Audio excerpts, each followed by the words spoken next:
안녕하십니까, 주민균 선생입니다. 뭐 달라진 거 없나요? 네, 머리 깎았습니다. 네, 괜찮죠? 네. 자, 오늘은 페이지 237쪽이죠. 출제 순위 82위 북한의 변화. 벌써 출제 순위가 82위니까 이 책이 109위까지죠. 한 27강 남았네요. 27위. 그러니까 거의 뭐 강의가 한 종반 치닫고 있네요. 예. 멀지 않았으니까 더욱더 열심히 해주시기 바랍니다. 오늘 할 주제는 북한의 변화에 대해서 해보겠습니다.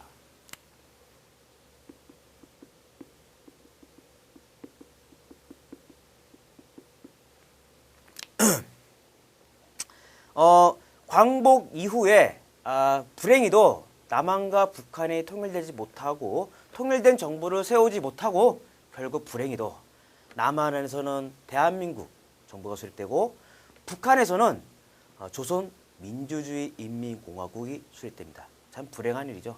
지금까지 이렇게 몇 년이죠? 한 광복이 1945년이니까 한 대략 70년 가까이 이렇게 분단된 상황이 된 것이죠. 안타깝습니다. 어서 빨리 통일이 되었으면 좋겠습니다. 그래서 오늘 할 주제는 그래서 북한입니다. 그래서 북한이 어떻게 정부를 수립하였고 어떻게 어떤 과정을 겪었는지를 알아보도록 하겠습니다. 먼저 교재를 보시고요. 북한의 정부 수립 과정 1945년이죠. 광복한 거다. 광복한 이후죠. 그러니까 조만식이 평남 건국준비위원회 결성했다 그랬어요. 이건 적지 않겠습니다. 뭐 중요한 건 아니니까. 물론 문제 나왔어요. 그죠? 조만식. 2002년도 국가제 문제 나왔네요. 조만식이 광복 직후입니다. 광복 직후에 평남 건국준비위원회 결성했습니다. 그죠? 남한에서는 누구죠? 남한에서는 여운형이 조선 건국준비위원회 결성했죠. 이북에서는 조만식이 이런 걸 했다는 거. 또 조만식이 또 뭐 연관되는 거 없습니까? 조만식.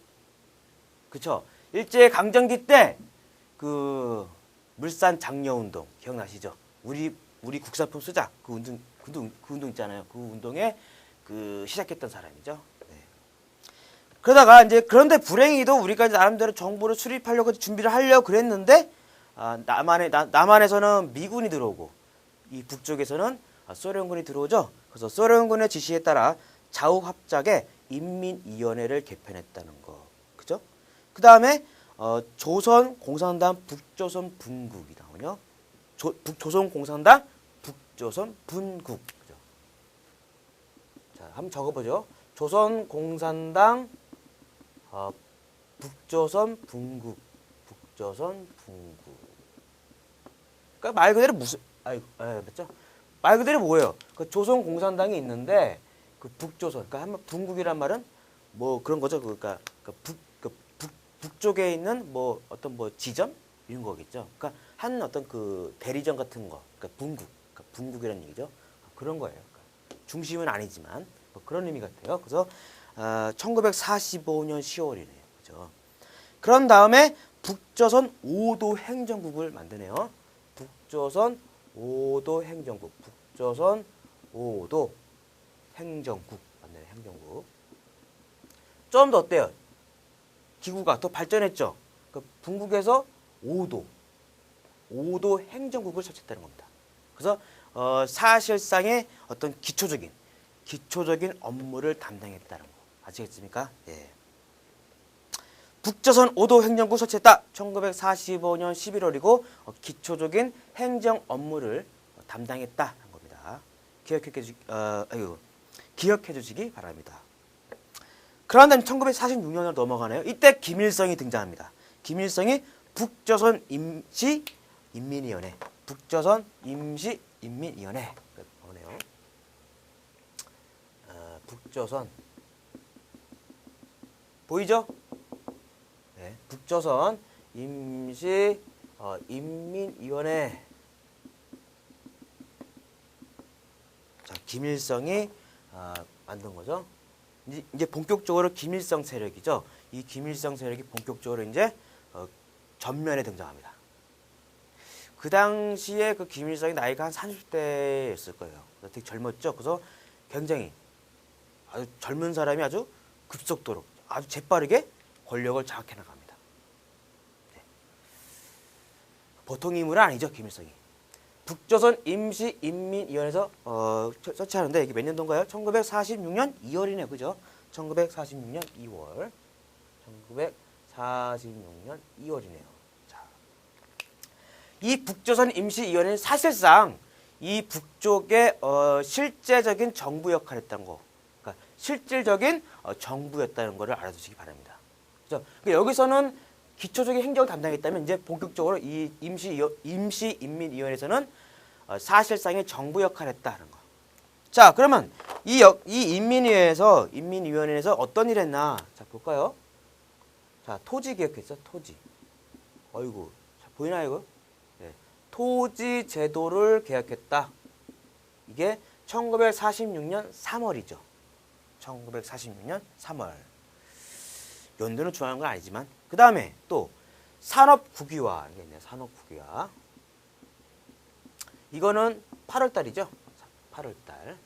또 친일파 청산. 이런 것도 있습니다. 친일파 청산. 이렇게 임시인민위에서는 토지제도 개혁, 산업국유화, 그 다음에 친일파 청산, 그리고 또 뭐 나오죠, 남녀평등, 이렇게 여러 가지 개혁을 추진합니다. 왜 그랬을까요? 왜 그런 겁니까? 왜 김일성 이런 거 왜 했을까요? 그겁니다. 권력을 장악하기 위해서는 뭐가 필요해요? 민심이죠, 민심. 그러니까 민심을 수습하고 지지를 받기 위해서 이런 일련의 작업을 한 겁니다. 네, 그렇게 보면 돼요. 특히 이거 같은 거, 토지제도 개혁 나중에 우리 남한의 농지 개혁에 영향을 주죠. 네. 꼭 알아두세요. 토지제도 개혁. 무상 몰수, 무상 분배. 그러니까 무상으로 몰수하고 무상으로 농민에게 분배. 우리나라 남한의 농지 개혁은 유상 매입, 유상 분배죠. 네, 다르죠. 그러니까 북한은 무상, 우리는 유상. 예. 유상, 무상, 그게 아니고요. 예. 안 되네요.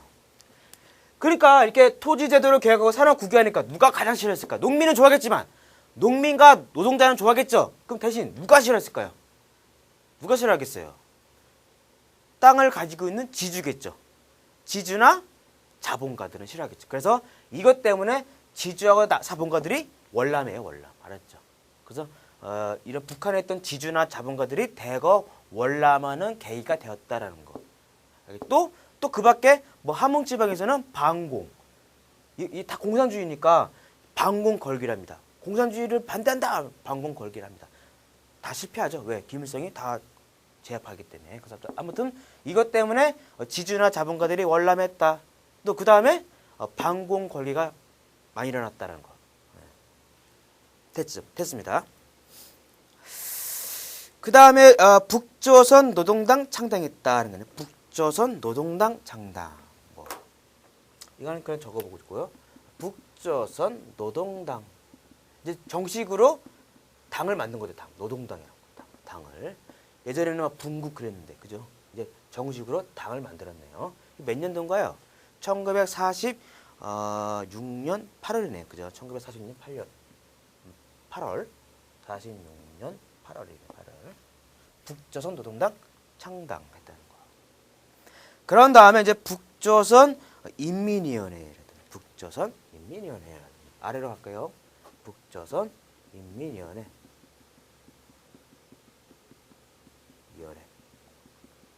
그죠? 그 전에는 임시. 그 전에 임시였는데 이제 어떤지 임시자가 빼졌죠? 그러니까 북조선 인민위원회가 결성됩니다. 몇 년인가요? 1947년 2월이네요.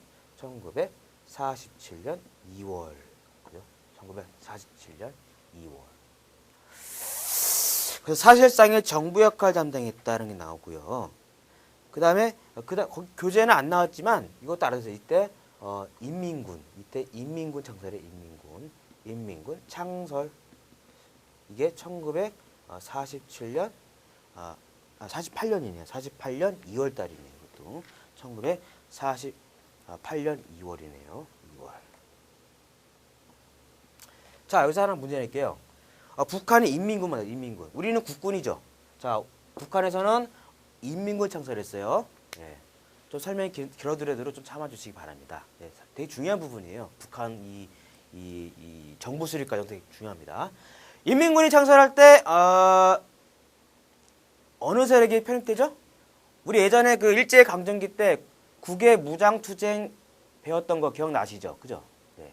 가장 어려운 부분이었죠, 거기서 우리 봉트리오 있죠, 봉트리오. 양세봉, 김원봉, 김두봉.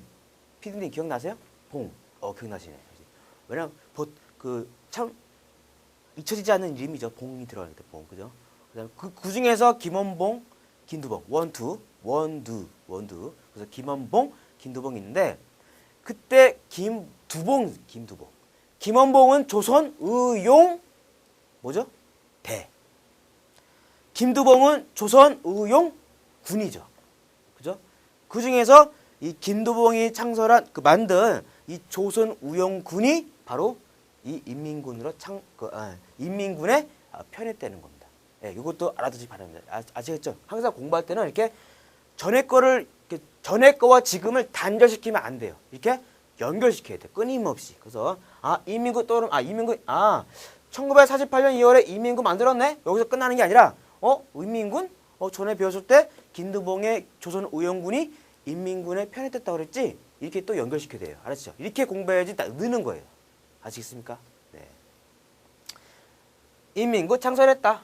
네, 보면 되고요. 그런 다음에 헌법을 개정하죠. 항상 정부 수립 전에는 항상 헌법을 만듭니다. 우리도 그렇잖아요. 우리도 대한민국 정부가 수립되기 전에 제헌국회를 만들었죠. 1948년 5월에요. 총선거를 실시함으로써, 그죠? 네, 그래서 인민민주주의 헌법을 개정했다. 자, 여기 쓸까 그냥 민주주의 헌법. 자, 이게 몇 년인가요? 1948년 9월이네요. 그죠? 1948년 9월. 그 다음 뭡니까? 헌법을 만들었으니까 정부를 수립하겠죠? 그래서 조선 민주주의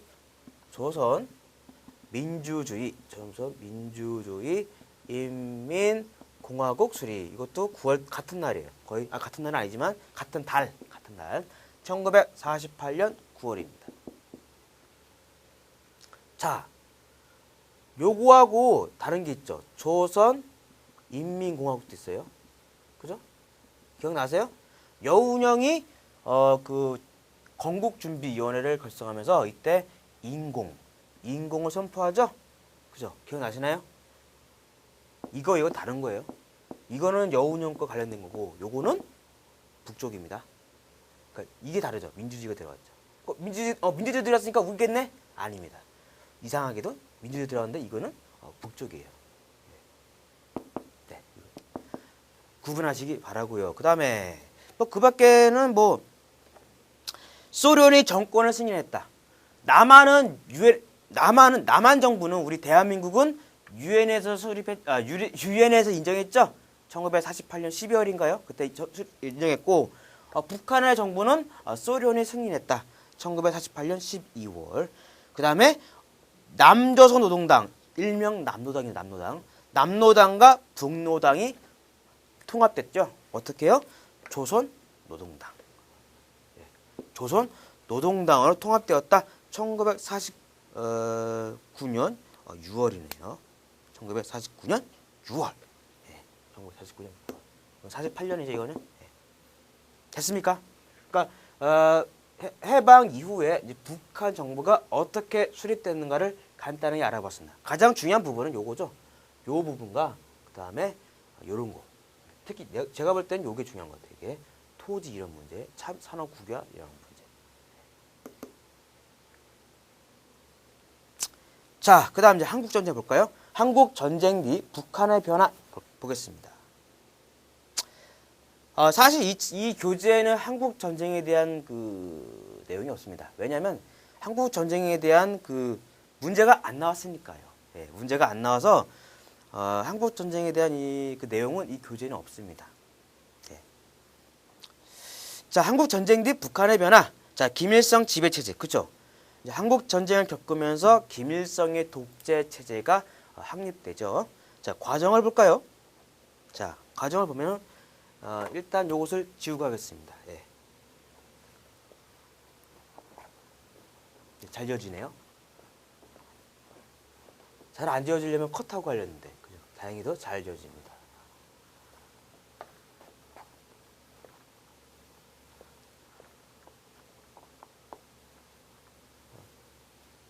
자, 한국 전쟁의 북한의 변화. 자, 한국 전쟁이 일어나죠? 네, 전쟁. 자, 1950년 6월부터 그죠? 일어났죠? 아주 비극적인 전쟁이죠. 한국 전쟁. 자, 물론 여기 부분은 전쟁에 대한 게 아니죠. 물론 넘어가고요. 이 전쟁 중에 우리가 처음에 밀리다가 이제 유엔군 참전해가지고 다시 전세역전 하잖아요. 그죠? 인천 상륙작전 해가지고 그런 거 아시잖아요. 그거는. 그죠? 그러니까 이 김일성이 이를 노린 거야. 김일성이 갑자기 국군이랑 유엔군이 막 올라오는 거야. 두만강까지 막 올라오니까 이 김일성이 요다 이러면서 이거를 자기 권력 자신의 권력을 강화시키는 기회를 삼은 거예요. 그래서 이때 한국 전쟁 중입니다. 한국 전쟁 중에 무정 허가이를 숙청합니다. 허가이 숙청. 여기 누구예요? 사람입니다. 사람이에요. 이거 사람이에요. 사람 같지 않죠? 무정 스님 같죠? 아닙니다. 스님 아니에요. 허가이 사람입니다. 허가이. 그래서 이 사람도 다 공산주의자예요. 근데 김일성이 전쟁에 대한 열세 패전의 책임을 물어서 이 두 사람을 숙청합니다. 말이 좋아서 그거지 사실은 명분일 거예요. 명분. 그래서 아무튼 한국 전쟁 중에 무정과 허가이를 숙청했다는 거. 됐죠? 여기서 끝난 게 아닙니다. 아니고요. 이제 김일성이 이제 야심이 드러나는 거예요. 막 이제 1인 독재 하겠다는 거예요. 1인 독재 하겠다는 건데 그다음에 전쟁이 끝났어. 1953년에 전쟁이 끝나죠. 그죠? 휴전협정에 맺어가지고 그죠? 전쟁이 끝나고 그러니까 휴전 직후에 또 나오죠. 거기 남로당을 또 숙청합니다. 남로당. 이거는 1953년인가요? 53년부터 55년까지. 1955년. 이렇게. 남로당이 뭐죠? 남조선 노동당. 아시겠죠? 여기에 대표적인 인물이 누구냐? 박헌영입니다. 박헌영. 중요한 사람이죠, 이 사람. 일제시대부터 공산주의를 아주 침체했던, 아주 이끌었던 아주 대표적인 인물이에요. 드디어 이 사람이 제거당합니다. 권력이라는 게 참 그렇죠. 피도 눈물도 없죠. 예. 아무튼 한때는 동지였는데, 그죠? 아무튼 박헌영을 비롯한 이 남로당 세력을 제거합니다. 그 다음에 또 연합파가 있죠, 연합파. 근데 그 전에 앞서 어떤 일이 벌어지냐면 이때 그 연합파 제거에 앞서서 이런 일이 벌어집니다. 뭐냐면 8월 종파 사건이 벌어져요. 8월 종파 사건. 이건 교재 안 나와 있죠? 예. 8월 종파 사건이 벌어집니다. 이게 1956년이네요. 1956년.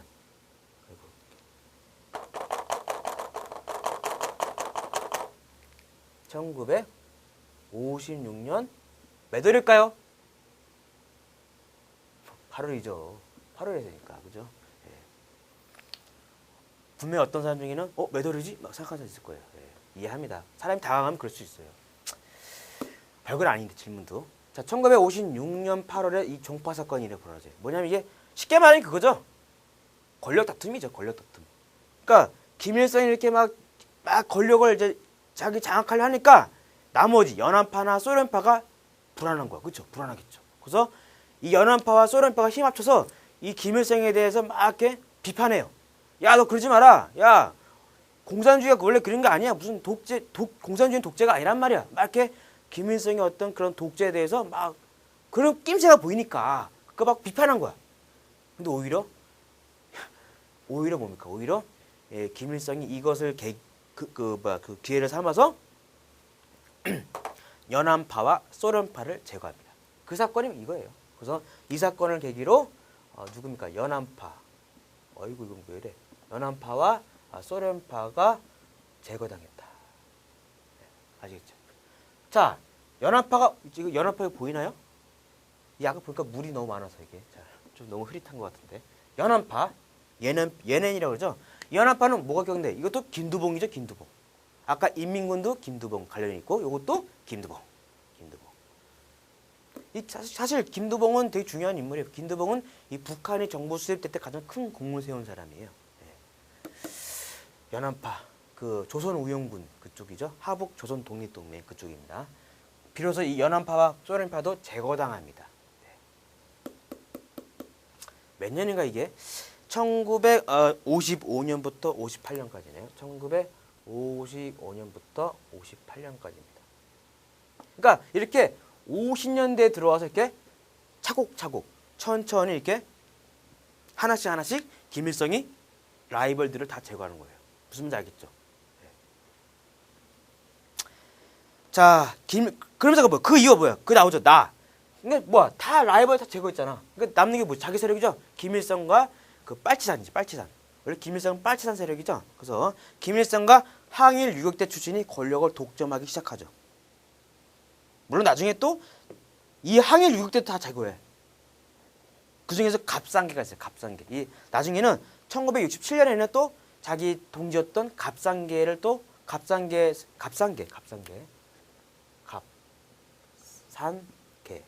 수청합니다. 1967년에. 그러니까 권력 앞에는 자기 동지도 친구도 없는 거야. 예. 이렇게 아무튼 이게 50년대와 60년대를 거치면서 드디어 이제 김일성이 독재가 강해집니다. 그렇게 아시면 돼요. 그러면서 이제 뭡니까? 김일성 개인 숭배. 그죠? 이제 없잖아. 아무도 없어. 없잖아요. 그죠? 다 제거당했잖아. 그래서 이제 개인, 아바이 수령 이렇게 되는 거죠. 그래서 김일성 개인 숭배가 시작됐고 이때 주체 사상이 만들죠. 주체 사상. 이게 뭐냐면 그거예요. 이게 말이 되게 쉬운 사실. 주체가 뭐야? 주체. 남과 다른 거죠. 그죠? 남을 따라하는 게 아니라 내 거야, 내 거. 이게 무슨 말이냐면 김일성이 개인 숭배가 되면서 이렇게 주체 사상을 도입한 이유는 뭐냐면 그거야. 나는 마르크스, 공산주의를 만든 사람 누구야? 마르크스잖아. 나는 마르크스와 레닌과 다르다. 그거야. 이제 난 다르다. 우리는 우리만의 공산주의 사상이 있는 거다. 그게 바로 주체 사상이다. 무슨 말인지 알겠죠? 난 나야. 난 소중하니까. 이런 거죠. 예, 그래서 이렇게 그 말은 뭐냐면 그러니 나한테 복종하라 그거예요. 인민들이여 그러니 나한테 복종하라. 난 나다. 나는 마르크스, 레닌과 더 위에 있는 사람이다. 그러니 나를 따르라 그런 거죠. 주체 사상입니다. 쉽게 보면 그런 거예요. 예. 그 다음에 사회주의 헌법 개정했다. 예, 그렇죠. 사회주의 헌법 개정했다라는 거.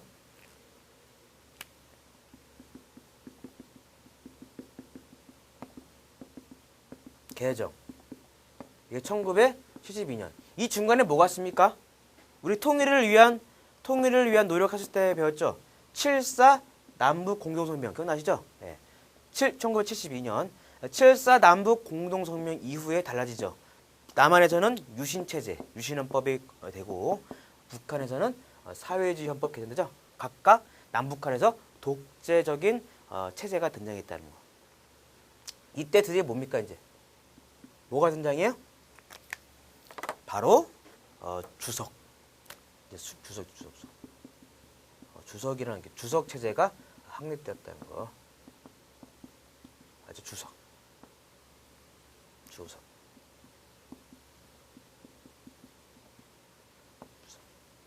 가장 중요한 자리. 주석. 메인이죠, 메인. 아무튼 그 중요한 건 아니고 일단 주석 체제가 김일성 1인 지배. 수령, 주석, 수령, 아바이 수령. 아시잖아요. 그러니까 1인 지배. 이런 김일성 1인 지배 체제가 완성됐다는 겁니다. 네. 죽을 때까지. 그러면서 이제 김정일을 후계자로 지정했죠. 김정일을. 서서히 이렇게. 그래서 1980년대에는 이렇게 부자 세습을 추진했다. 경제정책. 자, 그건 뭐 그냥 말로 할게요. 3개년 경제계획은 1954년부터 56년까지. 이때는 그거죠. 전쟁 직후죠. 한국 전쟁 직후니까 이제 그런 주로 중공업을 육성했다. 그다음 5개년 경제계획은 1957년부터 1961년까지입니다. 이때는 협동농장 아시죠? 협동농장, 집단농장이라고 하죠. 개인의 사유를 인정하지 않고 집단, 마을 단위, 주민 단위로 협동농장화했다는 거. 그런 다음에 국영화 사업, 그 다음에 천리마 운동. 자, 천리마가 뭘까요? 천리마. 동물이죠. 이게 말인데 전설 속의 말이겠죠. 이 말이 하루에 1000리를 달린대. 그런 말 있을까요? 그런 말이? 없겠죠. 근데 그만큼 열심히 일해라는 거죠. 야, 말도 하루에 1000리 달리는데 인간이 못할 쏘냐? 당연히 못하죠. 근데 이 원재야 1950년대 60년대 때 막 김일성이 막 독촉하는 거야. 야, 우린 천리마다, 천리마. 그래서 잘한 사람한테는 천리마 영웅이라 칭호를 막 줘. 막 선전하는 거죠. 막 사람들이 나도 영웅 돼야지 막 그러는 거야. 그러니까 한마디로 갖고 노는 거죠. 갖고 노는 거 아니야. 그런 게 천리마 운동입니다. 이렇게 막 이렇게 독려하는 거죠. 막 열심히 일해라, 열심히 해라, 인민들이여 열심히 일해라, 막 그런 거예요. 7개년 경제계획 1961년부터 67년. 이거는 소련의 원조가 중단됐다는 거예요. 군사비 증가. 그래서 잘 되지는 않았다는 거. 자, 김정일 지배체제. 부자 세습을 통해 김정일이 권력을 장악하기 시작하죠. 언제입니까? 1970년대입니다. 네, 그죠. 이때 김정일이 주도했던 운동이 여러 가지가 있어요. 그 중에는 뭐가 있냐면은 3대 혁명 소조 운동이 있어요. 3대 혁명 소조 운동. 이게 몇 년인가요? 1973년부터죠. 1973년부터 시작됐습니다. 보입니까? 네, 보이죠? 잘 안 보이나요? 1973년. 이제 보이죠? 네. 가끔가다 이렇게 물 백목이라서 잘 안 보일 때도 있으니까 이해해 주시기 바랍니다. 3대 혁명 소조 운동은 뭐냐? 소조가 뭐냐면 이제 작은 조직이죠. 그죠? 그래서 그 주민들을 작은 이렇게 조별로 나눈 거야. 그래서 이 조별로 이제 뭐라냐? 이거라는 거 3대. 이게 뭐냐면 정치제, 사상, 문화, 기술 이거예요. 정치 빼고 사상, 문화, 기술 이 3대 그러니까 3대 분야에서 마을 주민들을 이렇게 막 이렇게 또 이렇게 서로 경쟁시키는 경쟁. 그 말은 뭐냐면 우리 김일성과 그 김정일 그리고 당에 충성하라. 뭐 그런 의미겠지. 그래서 3대 혁명 소조 운동을 주도할 정도로 이때부터 이제 1970년대부터 김정일이 권력의 전면에 등장했다는 거예요. 그런 다음에 이제 뭡니까? 1993년에 국방위원장. 지금도 국방위원장이죠. 이 국방위원장이 취임합니다. 주석제는 이제 없애죠. 주석제는. 김일성 때는 주석제였죠. 근데 주석제를 없애고 국방위원장이 취임하고 그 다음 연도에 김일성이 사망하죠. 사망합니다. 그게 7월 달인가? 하여튼 죽었어요. 제가 그때가 고등학교 때인데 근데 굉장히 큰 사건이었죠. 갑자기 김일성 사망 그래가지고 그렇게 오래 살 줄 알았는데 물론 오래 살았죠. 그 사람이 죽을 때 나이가 한 80 넘었으니까 오래 살았죠. 사실 오래 사는 건데 되게 그런 기사를 보고 놀랐어요. 김일성이 죽고 나서 이제 김정일이 드디어 권력의 전면에 이제 뭐 아버지 죽었으니까 이제 김정일 세상이 된 거죠. 네. 자, 다음 페이지 넘어가겠습니다. 238쪽입니다. 자, 그러다가 이제 뭐 물론 그 전부터 이제 사회주의 몰락하죠. 1980년대 후반부터 이제 사회주의 체제가 붕괴되잖아요. 그죠? 붕괴되면서 이제 김정일이 위기를 느꼈어. 우리도 뭐야? 우리 북한도 무너지지 않을까? 막 두려웠겠죠. 그죠? 그럴 거 아니야. 이때 이제 김정일이 뭐를 쓴 거 뭐냐면 야, 동요하지 마. 인민들아, 동요하지 마. 우리는 우리만의 방식이 있어. 소련이 망하고 독일 통일되고 동유럽이 붕괴돼도 우리는 별개야. 우리는 북한이야. 그래서 우리식 사회주의 표방했다는 거. 말이 좋죠? 말이 좋지 뭐 그런 거지. 사실은 그 민심을 이제 다 이렇게 잡으려는 거죠. 우리식 사회주의를 표방했다. 그러면서 조선 민족 제일주의를 주장합니다. 조선 민족제일주의. 조선 민족제일주의. 좀 설명 자꾸 길어지죠? 예. 이해해 주시기 바랍니다. 우리 민족이 최고요. 그겁니다. 이때 그러니까 이것도 마찬가지니까 이것도 그 북한 주민들을 막 이렇게 그거야. 그러니까 막 이렇게 붙잡 민심을 이제 민심의 이반 그러니까 민심의 이반을 막 잡는 거죠. 예. 그런 거예요. 뭐 지금은 안 그렇죠. 이미 벌써 지금은 많이 민심이 이제 니탈했죠. 아무튼 조선 민족 제일주의를 내세웠다. 우리 민족 최고다. 이러면서 우리 조선 민족이야말로 최고다. 이러면서 이때 당군능을 재건합니다. 평양에서 당군능이 발견됐다 이러면서 막 홍보하죠. 그래 봐서 우리 평양이야말로 예로부터 당군 조선 때부터 역사 깊다. 막 내세우는 거예요. 한마디로 정권을 합리화, 정당화시키는 거죠. 그런 의미예요. 그래서 대대적으로 이 당군능을 다시 다시 만들었다. 물론 여기서 이제 이 당군능에서 뼈가 발견됐대요. 사람 뼈가. 근데 그래서 막 이게 당군의 뼈다 이렇게 뻥친 거야. 아니 설마 뼈가 벌써 없어졌겠죠. 어떻게 뼈가 남아있습니까? 그 당군이 언제 떴 사람이에요? 벌써 몇 년, 한 4, 5천 전 사람인데 그렇잖아요. 뼈가 남을 리가 없잖아요. 그죠? 근데 뻥치는 거죠. 그래서 우리 남한 역사학자들은 그걸 인정하지 않죠. 뻥이다. 한마디로 구라치고 있네 이런 거죠. 아무튼 그렇다는 거. 그러면서 이제 개방 정책 추진했다.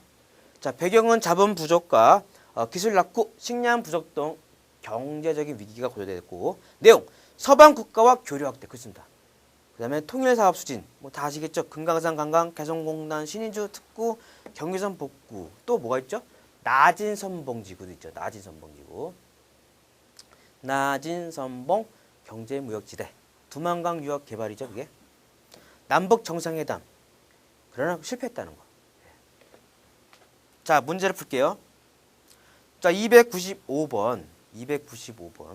1945년 해방 이후 남북 간의 정치 상황에 대한 설명으로 옳은 것을 고르라고 그랬네요.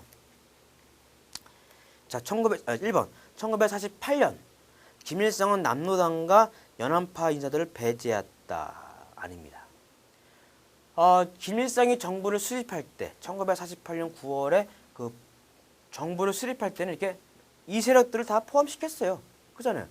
그런 다음에 나중에 언제예요? 50년대 들어와서야 제거한 거죠? 틀렸죠. 아시겠죠? 2번. 한국군은 유엔군의 일원으로 베트남에 파병? 아니죠. 베트남 전쟁이 베트남 월남전이 거기에 유엔군 참전했어요? 했어 안 했어요? 안 했잖아요. 말이 안 되는 거지. 우리는 뭡니까? 미군의 요청으로 간 것뿐이지 유엔군 아니죠. 예, 틀렸고요. 삼성 개헌에 성공한 박정희는 간접 선거를 통해 대통령에 당선됐다. 아닙니다. 1971년 아주 그 중요한 선거죠. 이때 박정희와 김대중 둘이 붙죠. 그죠? 이때는 직접 선거입니다. 이때 박정희가 이기죠. 그 다음 연도에 박정희가 유신헌법을 공포한 거죠. 그래서 틀렸어요. 답은 4번이겠네요. 맞습니다. 사회주의 헌법을 공포한 이후에 수령유일, 주석 중심의 수령유일 지도 체제를 확립했다. 맞습니다. 답은 4번입니다. 그 다음에 296번이네요. 한국전쟁 이전, 그죠? 이전에 북한에서 일어난 사건들을 연대선으로 나열하시오 그랬네요. 그러니까 여기는 지웠구나. 여기 없군요. 이건 그 앞에 내용만 다 풀 수 있는 문제죠? 예. 기억은 뭡니까? 북조선 5등 행정국은 1945년 11월이고, 그죠? 니은 토지제도 개혁은 1946년 3월. 디귿은 북조선 노동당 창당은 1946년 8월. 리을은 조선공산당 북조선 분국은 제일 먼저죠. 1945년 10월. 그 답은 4번. 네. 이건 뭐 앞에 그 연도 나왔으니까 바로 풀면 될 거예요. 그럼 이제 북한의 변화를 이렇게 정리하고요. 예. 이제 다음 주제 페이지 239쪽이네요. 발해를 하겠습니다. 그 전에 앞서서 약간 칠판을 지우고 다시 시작하겠습니다. 네. 예, 다시 돌아왔습니다. 예. 아까 그 북한의 변화 이어서 다시 시작할게요. 출제 순위 83위 발해. 찾길 발해가 아니라 발해 하겠습니다.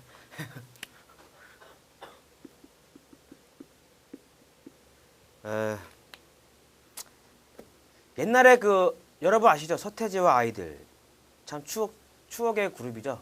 우리나라 그 뭐랄까 아이돌의 효시 좀 그러긴 하지만 하여튼 서태지와 아이들이라는 가수 아시잖아요. 그 가수가 그 노래 중에 발해를 꿈꾸며라는 노래가 있었어요.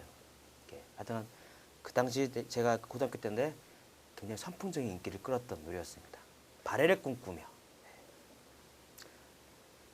참 안타까운 나라죠. 사실 고구려가 망하고 나서 그 만주지방, 그 드넓은 만주벌판을 이룰까 했는데 다행히도 이제 발해가 성립됨으로써 우리 역사로 됐죠. 하지만 또 발해가 멸망하고 나서는 다시 또 우리 역사 속에서 점점 멀어지고 있죠. 아무튼 자 내용을 볼까요? 자 발전 보겠습니다. 발전. 자 고구려가 멸망했습니다. 그죠? 고구려가 668년이죠. 668년에 나당 연합군에 의해서 멸망합니다. 이때 이렇게 그런데 이 그 당나라도 거기다 이제 안동 도읍 있죠. 안동 도읍. 그 안동 도읍을 설치했잖아요. 거기를 지배하려고. 고구려 땅을 지배하려고. 근데 뭐 잘 안 돼. 사실 잘 안 돼요. 거기가 워낙 유목민주도 많고 특히 거란족 많기 때문에 통치하기가 쉽지 않아. 그런 와중에 696년에 이진충의 난이랍니다. 이진충의 난. 그러니까 참고적으로 알아두세요. 이진충의 난.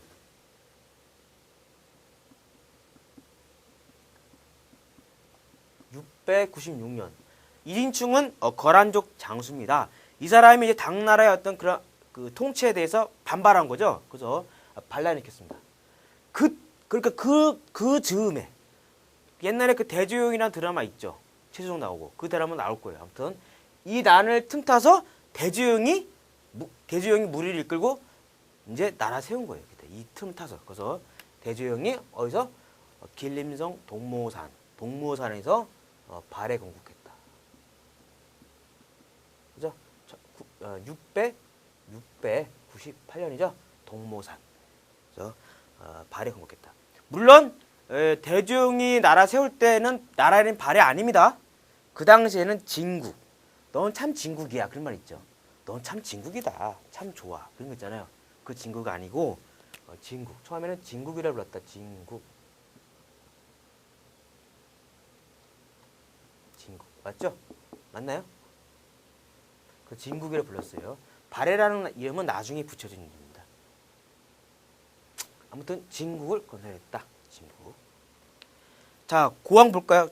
고왕이 대조영이에요. 당을 건재하기 위해 돌골과 돌골과 친하게 지냈다. 그쵸? 그 당시 그 7세기, 8세기 이 당시에는 돌골족이 굉장히 강했어요. 그래서 대조영은 그 당을 견제하기 위해서 돌골과 굉장히 친하게 지냈다. 돌골. 발음하기 힘드네요. 돌골. 투르크죠. 터키. 이 돌골과 친하게 지냈다라는 거. 그 중요한 기출문제네 그게. 고구려의 땅을 회복했다. 천통이라는 연호 사용했다는 거. 그렇군. 그다음 이제 무왕. 자, 무왕을 볼까요? 무왕. 이름은 대무예입니다. 대무예. 왕의 이름도 알면 좋죠. 편하죠. 대무예. 이 사람의 동생은 대문예. 대문. 남대문 아니죠. 대문에. 자, 무왕은 어떤 역할을 했나? 일단 일본에게 사신을 파견합니다. 그 나오죠. 일본과 친선 맺었다. 727년. 자, 이거 잘 기억해 두십니다. 일본과 친교를 맺었다. 친선 727년 맞죠? 727년. 이때요. 잘 보세요. 죄송합니다. 이 무왕이 일본에 사신을 파견할 때 이때 사신 혼자만 가는 게 아니죠. 어떤 그 국서가 있지. 국서. 외교 문서가 있죠. 그죠? 왕의 명령을 전달한 문서가 있을 거 아니야. 그죠? 그때 그 문서 뭐가 있냐면은 그런 말이 나와. 우리 그런 뭐냐면 저기 뭐야. 그런 말 나오는데. 그러게 말까. 뭐냐면 우리는 그 고구려. 우리 발해는 고구려의 땅에 옛날 고구려 땅을 다 차지했고 그리고 우리는 특히 부여의 풍습을 이어받았다. 그 말을 와요. 다시 한번 이 무왕 때 일본에게 보낸 외교 문서에 어떤 내용이 있다? 고구려와 부여에 대한 내용이 나옵니다. 우리 발해는 고구려와 부여를 이어받았다라는 말 나와요. 아시겠죠? 따라서 발해는 고구려 개성국가다라는 증거가 되는 거예요. 아시겠죠? 그리고 일본도 인정. 그래, 일본도 인정해요. 일본에서도 발해한테 또 사실 보낼 거 아니야. 그때 뭐라 그랬냐면은 발해왕이라 안 불렀어요. 그냥 고구려왕 불렀어요. 고려왕 뭐뭐에게 뭐 아랜다. 그래서 발해왕이라 안 그랬어요. 그러니까 일본도 인정했다는 거. 됐죠? 네. 일본과 친선을 맺었다. 또 인안이라는 연호상에 했다. 그다음 또 중요한 사실이 나오네요. 이때 산동반도를 먼저 공격했다라는 거. 산동반도. 산둥을 선제 공격. 이게 732년이다. 왜냐면 이 당시 어떤 일이 있었냐면 간략히 말씀드리자면 이 대무의 동생이 있어. 대문에. 얘가 당나라의 망명갑니다. 한마디로 배신한 거죠. 그러니까 이제 아무튼 당나라와 그러니까 무왕 때는 당나라 사이가 안 좋을 때예요. 알죠? 그렇게 알았어요. 대충 그러니까 무왕 때는 대체적으로 당나라와 대립 관계였다라는 것만 알아두세요. 예. 무왕 때는. 그래서 당나라 이 발해사가 굉장히 안 좋은 거야. 그럴 쯤에 이제 이 장문휴라는 사람, 장문휴. 발해 장군이었던 장문휴. 이거 보입니까? 이거 보여요? 장문휴. 이게 이 글씨가 이게 그래서 제가 이거 물 백모션 좋아하는 편이 아닌데 이게 물이 좀 안 나와서 좀 다시 쓸게요. 네. 다른 걸 써야겠네. 다른 거. 장문휴. 이 무왕이 이 장문휴의 이 장문휴를 해군 이기죠 이거.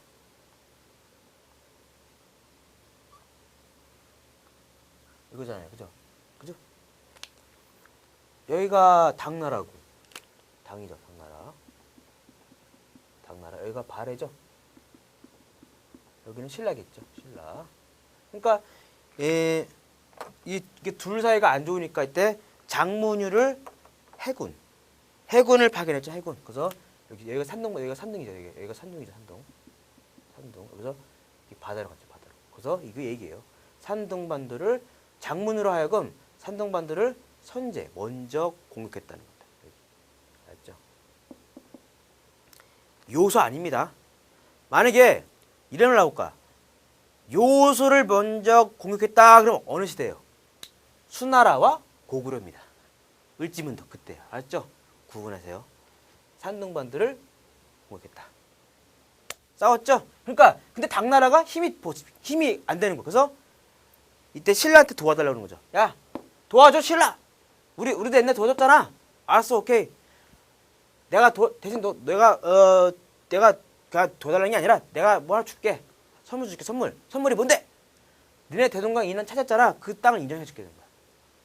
다시 한번 얘기할게요. 당나라는 신라한테 도움을 요청했다. 됐고. 요청했다. 조건. 단 신라한테 대동강 이남의 땅을 인정해줬다. 됐죠? 그 신라가 오케이 한 거야. 오케이. 알았죠? 그래서 당나라와 신라가 공격했어. 이렇게 한 거죠. 이렇게. 빨간색 해지. 얘는 이게 북쪽에서, 신라는 남쪽에서 공격한 거야. 알았죠? 근데 발해가 이겼어요. 그래서 아무튼 당나라와 신라가 졌습니다. 알았죠? 네. 자, 그 다음 왕이 이제 문왕이죠, 문왕. 자, 무왕 다음 문왕. 약간 분위기가 바꿔져요. 그러니까 무왕 때는 당나라와 신라 사이가 안 좋았는데 문왕 때 들어오면서 이제 어떤 반전. 약간 이제 분위기 달라져요. 이제 문왕 때는 살기도 되게 오래 살았죠. 그죠? 이제 당나라와 친해져요. 알죠? 이때는 당과 대립관계, 이때는 당과 친성. 알죠? 요거 잘 알으세요. 그래서 삼성육부제 도입. 뭐 차신과 유학생 파견 이런 부분이 있다. 그러니까 문제에서 당과 친하게 지냈다 그러면 어느 왕 때? 대부분 문왕 때입니다. 그 다음에 발해 국왕으로 승격. 그 전까지는 발해 군왕이었어. 알죠? 그 전까지는 당나라로부터 발해 군이야 군 이거 군이었어 군. 군인데 작은 거잖아. 뭐 임실군 이런 군 작은 거 아니야, 그죠? 근데 이것을 이제 그래 내가 너 인정해줄게 하는 거야. 그래서 군에서 국으로 발해 국왕으로. 그래서 뭐 기분 좋죠. 뭐 기분 좋잖아 그래도. 당나라가 인정해줬으니까. 그래서 발해 국왕이 되었다는 거. 그 다음에 또 뭐가 있을까요? 자 수도로 옮겼네요. 자 수도. 거기 교재는 동경으로 촌도했다 그러죠. 동경으로 촌도했다. 그런데 사실 문왕은 되게 생각이 깊었나 봐요. 하여간 수도를 많이 옮겨요. 어떠냐면 자 처음에 수도가 어디였죠? 동모산. 자 동모산이었어. 자 여기 보입니까? 보이죠? 네, 동모산. 거기에다가 어디로 옮겨요? 중경. 그 다음에 상경. 그 다음에 상경 했으니까 어디 가요? 동경. 되게 많이 옮겼죠. 중경, 상경, 동경. 발해는 수도 죄송합니다. 발해는 수도가 5개죠. 중경, 상경, 동경, 남경, 서경 5개입니다. 물론 상경이 중심이죠. 네, 상경. 그러니까 수도를 자주 옮겼다. 이것의 의미는 뭐냐?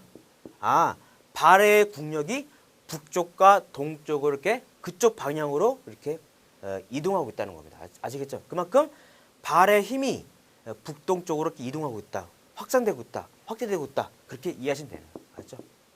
왜냐면 이 위치는 좀 이따 제가 문화할 때 알려드릴게요. 문화할 때. 그 다음 이제 일본 국서에 스스로 고려 국왕 대훈무. 그러니까 이 사람 이름은 대훈무예요. 이 사람은 이름이 대훈무. 대훈무. 그래서 고려 국왕 대훈무라 불렀다. 또 대흥이라는 연어 사용했다. 신라와 교류하기 위해서 신라도라는 게 있어요. 신라도를 개설했다 하는 거. 그다음 이제 선왕 때죠. 그다음 선왕을 앞서서 그 전에 어떤 왕이 있냐면 하나 건너뛰고 1대, 2대, 3대, 4대, 5대. 이게 선왕. 서왕도 있어요. 성왕. 이 사람 수도를 이제 동경에 있잖아. 동경에서 어디로 옮겼다? 상경. 맞죠? 이걸 알아도 돼. 이것도. 성왕 때는 동경에서 상경. 그 다음에는 망할 때까지 수도가 어디야? 계속 상경. 아시겠죠? 그러니까 이후부터는 다 뭐야? 망할 때까지 발해 수도는 상경으로 픽스. 고정. 맞죠? 됐습니까? 네. 그 다음에 좀 지납니다. 좀 지울게요. 네. 그 다음 좀 세월은 흘러 가서 갑니다. 가다가 이제 어느 왕이 나오냐? 시험에 아주 자주 나오는 아주 유명한 왕이죠. 선왕. 그러니까 선왕. 선왕에 나옵니다. 선왕. 9세기 초죠. 연도 나왔으니까 818년부터 803년. 818년부터 830년. 얼마 못했네요. 선왕입니다. 자. 잘 보세요. 교재 안 나왔지만 이것도 알아두죠. 발해를 세운 사람이 대조영이죠. 발해를 세운 사람은 대조영입니다. 대조영. 그죠? 근데 대조영 동생이 있어요. 동생. 대조영 동생이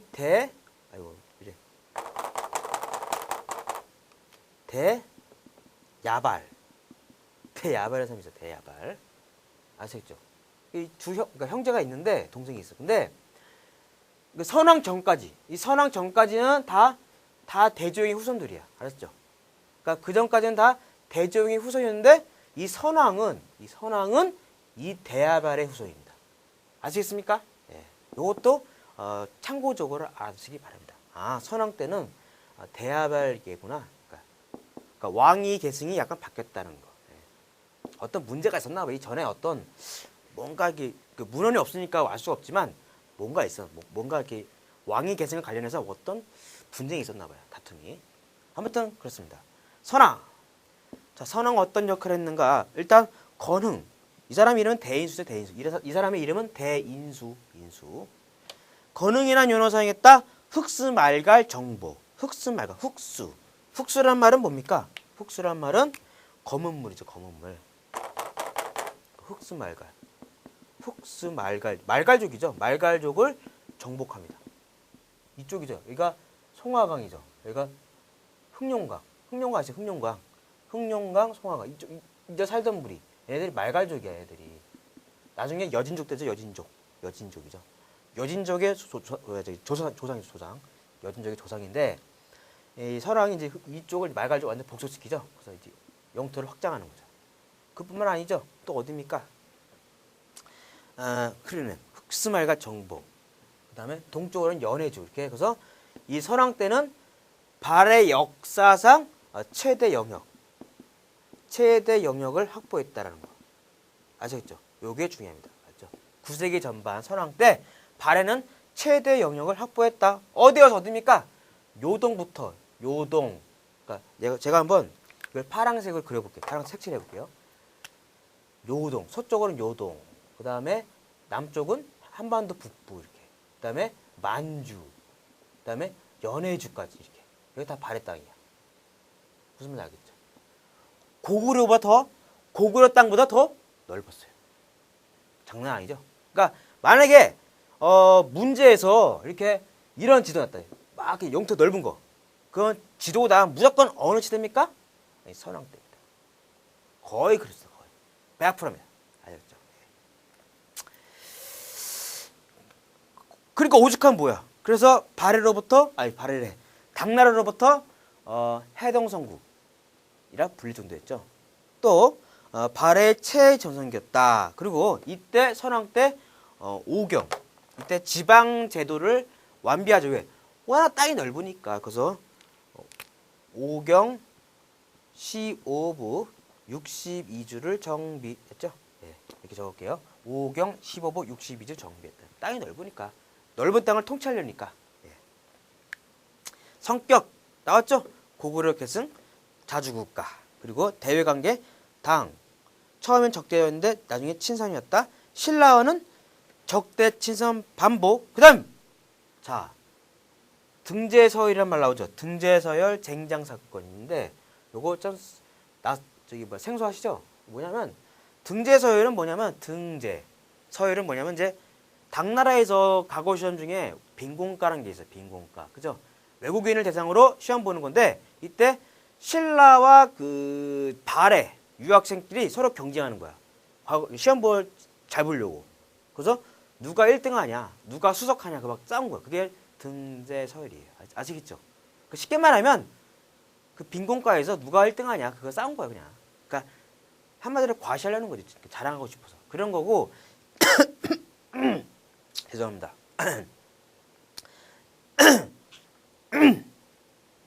아유, 죄송합니다. 쟁장 사건은 뭐냐면 쟁장이란 말은 다퉜다. 그게 뭐냐면 이제 발해나 신라가 이제 뭐냐면 그 당나라 이제 사신을 보내잖아요, 그죠? 근데 그 쉽게 하면 좀 유치한 건데 그 사신이 왔을 때 그 누가 더 윗자리 앉느냐, 윗자리 자리 싸움이야, 자리 싸움. 그 자리 싸움을 쟁장 사건이라고 부릅니다. 아시겠나요? 네. 그러니까 그만큼 이제 발해와 신라가 굉장히 그 라이벌 의지 강했다는 거. 1번은 신라를 견제하기 위해 친선 특징. 당과 신라를 견제하기 위해 비교적 돌골과 일본과 친교했다.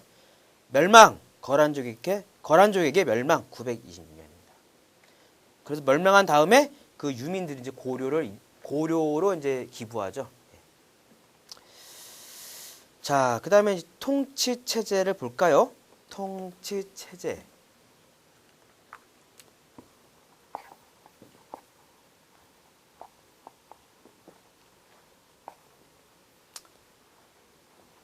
빨래 지울게요.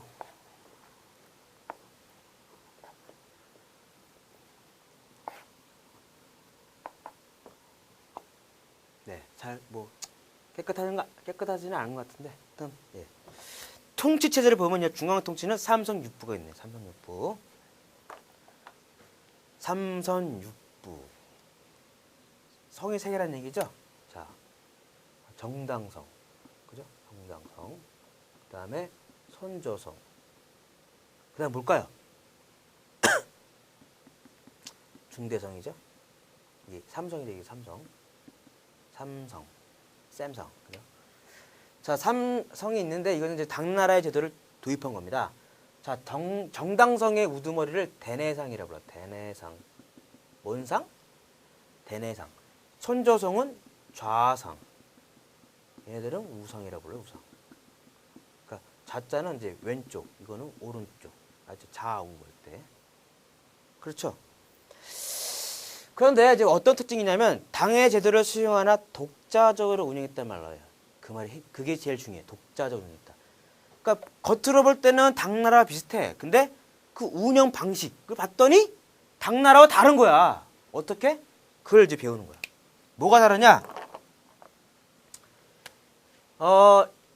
사실 정당성은 당나라에서 보면 이게 그거야. 상서성입니다. 그러니까 당나라에서는 이건 상서성이죠. 이건 문화성, 이건 중서성이야. 근데 당나라는 이게 중심이야. 원래대로는. 근데 발해는 다르게 이게 중심, 정당성. 아시겠죠? 그래서 이 정당성이 뭐야? 정당성이 뭐가 있냐면 자사정이죠. 자사정 있고 우사정 있습니다. 아시죠? 아직 이게 두 개 나눴어, 두 개. 그리고 얘네들이 뭐야? 얘네들이 3부를 통치해 또. 3부. 그 총 몇 개? 6부가 되는 거죠. 아시겠습니까? 네. 간단히 설명드릴게요. 이거는 이런 내용은 교과서나 이렇게 보면은 아니면 부도 같은 거 보면은 그 그림이 그려져 있어요. 그 통치 제도기 해가지고. 아시죠? 그거 참고하시면 되고. 아무튼 정당성은 자사정과 우사정 이 두 개를 관할했다. 그리고 각각 3부를 관리했다. 어때요? 1원적입니까? 2원적이야. 하나, 두 개니까. 2원적이죠. 그래서 발해는 2원적 통치구조구나 할 수 있어요. 됐나요? 됐죠? 따졌죠, 여기. 2원적 통치구조. 그 다음에 또 하나. 정당성이 중심이다. 왜? 이 대내상 있죠, 대내상. 이 대내상은 좌상과 우상도 관할합니다. 됐습니까? 그러니까 그만큼 없대. 대내상이 파워가 있어, 없어? 있다는 얘기죠. 또한 대내상은 귀족회의도 주재했다는 거. 아시겠죠? 네. 이게 당나라의 차이점입니다. 다시 한번 얘기합니다. 다시 한번. 당나라의 차이점 뭡니까? 이원적 구조다. 그 다음에 정당성이 중심이다. 끝. 됐죠? 또 하나 더 있어. 하나 더 얘기하자면은 육부의 명칭이 유교적이다. 육부의 명칭이 유교적이다. 이느 예지 충신 이렇게 되어 있거든요. 그래서 유교적인 명칭을 가지고 있다라는 것. 그것도 있다는 거. 그 밖에 중정대, 문적원, 주자감. 이건 교재 보시면 아시겠고요. 지방은 5경 15부 62주. 주 밑에 현과 촌을 설치했다. 또 하나 있어. 또 하나 뭐가 있냐면 교재는 없지만 발해 수도가 대부분 어디야? 상경이지, 상경. 상경이란 말이에요. 상경 용촌부.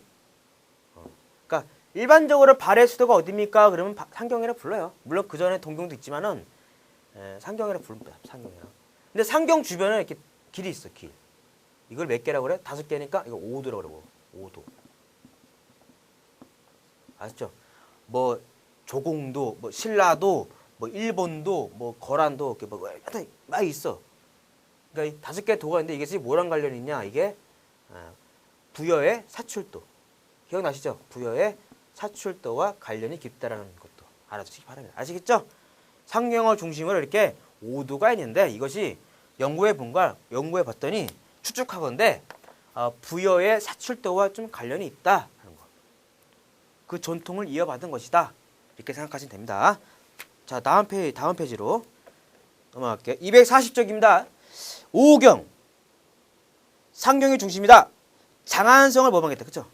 상경은 당나라의 장안성을 모방했다는 거. 그거 잘 기억해주세요. 상경은 당나라를 모방했다.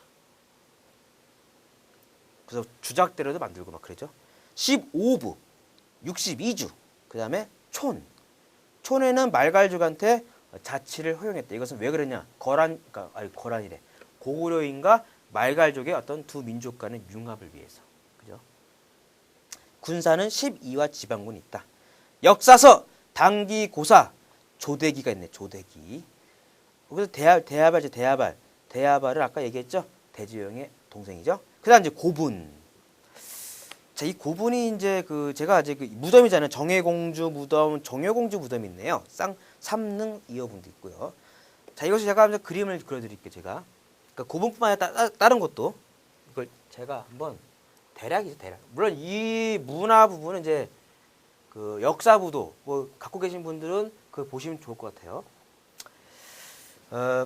자, 볼까요? 자, 먼저 대종이 세웠던 곳이 동모산이죠. 동모산. 이게 동모산입니다.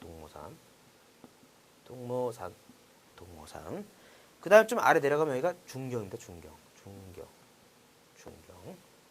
가운데 중자죠. 가운데 중자. 그 다음에 좀 위로 올라가면 자, 여기 상경. 정자. 그 다음에 동쪽이니까 동경이겠네요. 동경. 네. 백두산은 아니구나. 됐죠? 네. 여기 맞읍시다. 여기. 그다음에 여기. 됐죠? 그러다가 언제 문왕 때 어떻게 옮겼어? 문왕 때 옮겼다가 갔다가 여기 있잖아. 맞죠? 기억나시죠? 아까 문왕 때 한 번, 두 번, 세 번 갔잖아. 그러다가 5대 왕이었던 성왕 때 다시 선이 아니라 성왕 때 여기 옮겼죠. 그다음에 이제 안 움직이죠. 그죠? 네, 됐죠? 네.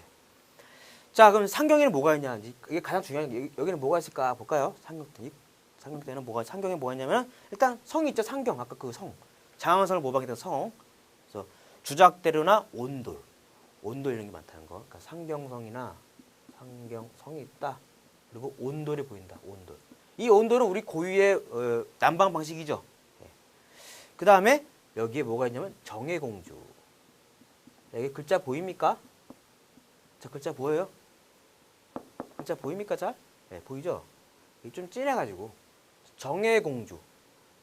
또 뭐가 있을까요? 정예공주. 그 다음에 삼능 2호 구분. 삼능 2호분도 있고요. 그 밖에 석등, 팔각형 불주머니 돌, 그 다음에 뭐 간석도 있고, 간석. 또 어디 또 중경에는 뭐야? 중경에는 정여공주 무덤. 정여공주.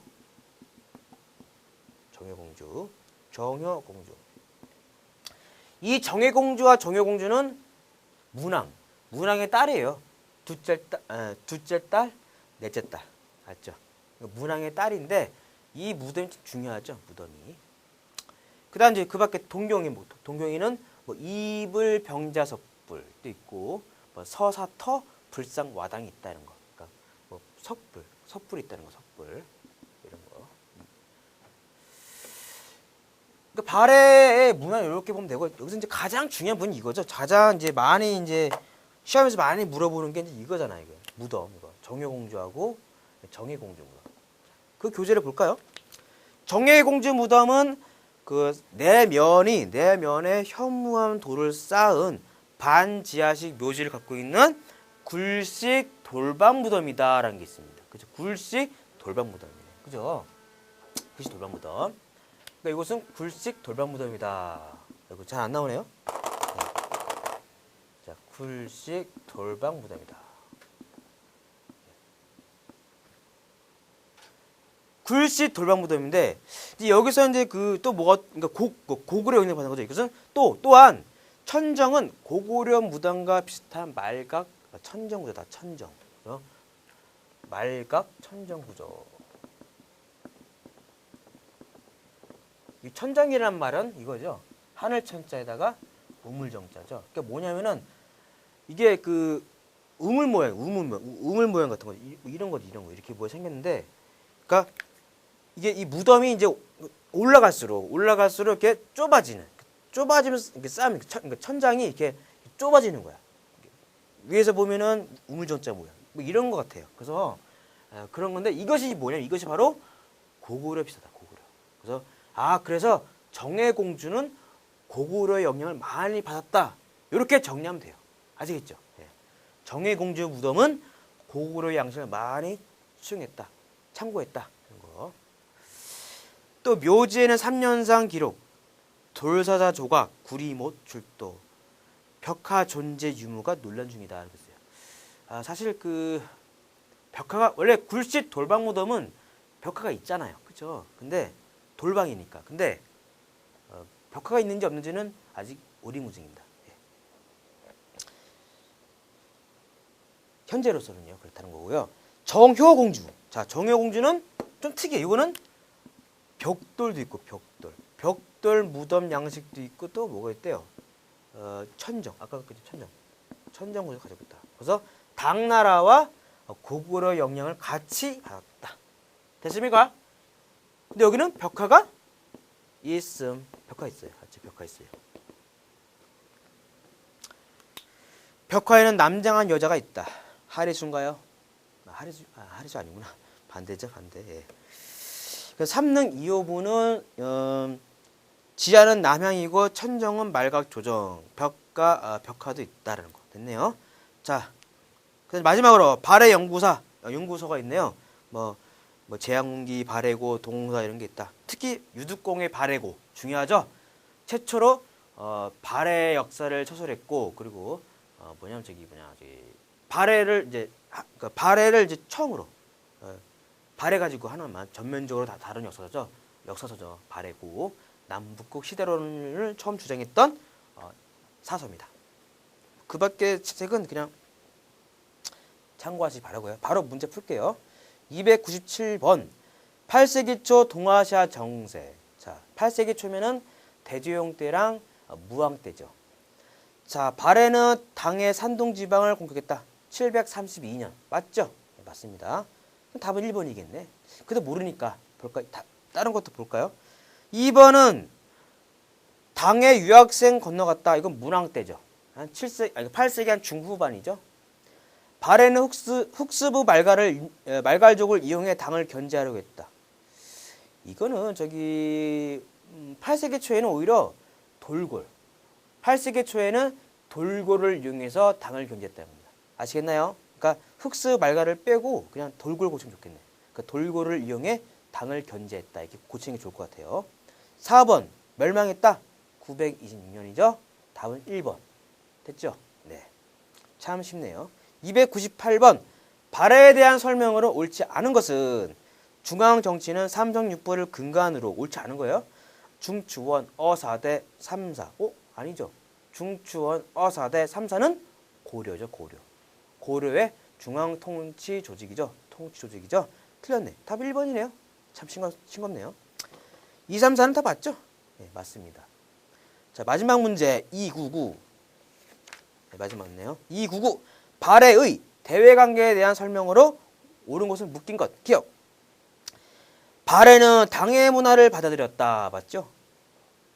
고구려 문화 위에서 당과 일본, 말갈 이렇게 여러 가지 문화를 짬뽕한 거죠. 물론 기본은 뭐예요? 고구려 문화죠. 정해공주의 묘는 전형적인 당나라 양식의 벽돌 무덤이다. 정해라고 그랬죠. 예. 정해인지 정해인지 잘 봐야 돼요. 이런 거. 한 끗 차이잖아. 한 끗 차이. 그러니까 근데 정해는 뭐랬어? 정해는 완전하게 거의 고구려 계통이죠. 틀렸네. 정해라 그러면 안 되지. 이거 뭘 고쳐야 돼요? 정효로 고쳐. 정효.